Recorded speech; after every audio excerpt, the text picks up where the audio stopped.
In this video, let us discuss about hierarchical clustering. Hierarchical clustering creates clusters in a hierarchical structure based on some measure of similarity. There are two approaches to hierarchical clustering: agglomerative or bottom-up clustering, divisive or top-down clustering. Agglomerative clustering is also known as bottom-up approach. In agglomerative clustering, start with each data point as a cluster of its own. Repeatedly merge two clusters which are most similar to each other until all data points are merged into a single cluster. Assume that we have a set of images of apples. Based on the color of the apple, we want to build a cluster hierarchy. Initially, each image is a separate cluster. The first two apples are similar. We can group them in one cluster. Next two apples are similar. We can group them as a separate cluster. Next step, the two clusters can be joined as a single cluster that contains all the apples, and finish when we are left with one cluster. This is how agglomerative clustering works. Agglomerative clustering begins with each element as a separate cluster. At each step, the two clusters that are most similar are joined into a single new cluster until all clusters are merged into one big cluster that contains all the data. Now, let us see divisive clustering. Divisive clustering is also known as top-down approach. In divisive clustering, we start with all data points as a single cluster. Repeatedly select a cluster and split it into two subclusters until each leaf cluster contains only one data point. Again, let us take the same example of apples.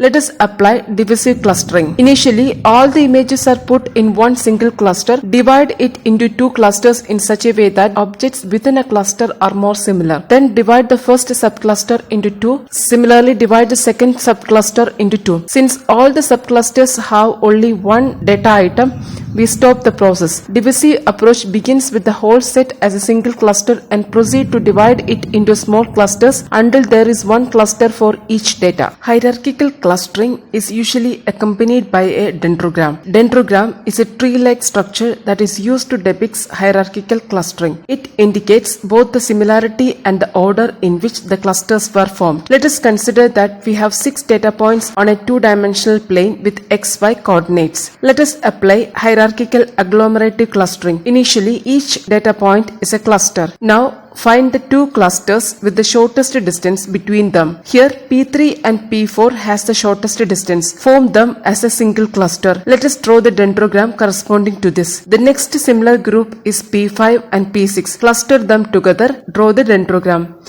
Next similar group is P1 and P2. Cluster them. Draw the dendrogram. Next, the two groups P3, P4 and P5, P6 are similar. Cluster them together and draw the dendrogram. Now, we have only two clusters. Bring them under one big cluster. Draw the dendrogram. Finally, all the data points are under one cluster. So we stop the process. Here is the final dendrogram after clustering. The height of the branch indicates how similar or different they are from each other. The greater the height, the greater the difference. The height of the dendrogram also indicates the order in which the clusters are formed. In the example, we can see that P3 and P4 are more similar as the height of the link that joins them together is the smallest. That is the first cluster that is formed. P5, P6 is the next cluster formed. P1, P2 is the next cluster formed. P3, P4, P5, P6 is the next cluster formed. And the last cluster is P1, P2, P3, P4, P5, P6. It has the longest branch. Distance measure determines the similarity between two elements. There are different distance measures. We have already seen two distance measures, the Euclidean distance and the Manhattan distance in the previous video. In m-dimensional plane, Euclidean distance between 2 points x and y is the square root of the summation over I equal to 1 to m xi minus yi the whole square. In two-dimensional plane, it is the square root of x1 minus y1 the whole square plus x2 minus y2 the whole square. The Manhattan distance in m-dimensional plane is summation over I equal to 1 to m the absolute value of xi minus yi. In two-dimensional plane, Manhattan distance is the absolute value of x1 minus y1 plus the absolute value of x2 minus y2. Distance measures that we discussed is to measure the distance between two data points. Now, how to measure the distance between two clusters? Let us discuss a few methods to measure intercluster distance. First one is single linkage. The distance between two clusters is defined as the distance between their two closest members. That means the similarity of two clusters is a similarity of their most similar members. Here we have two clusters.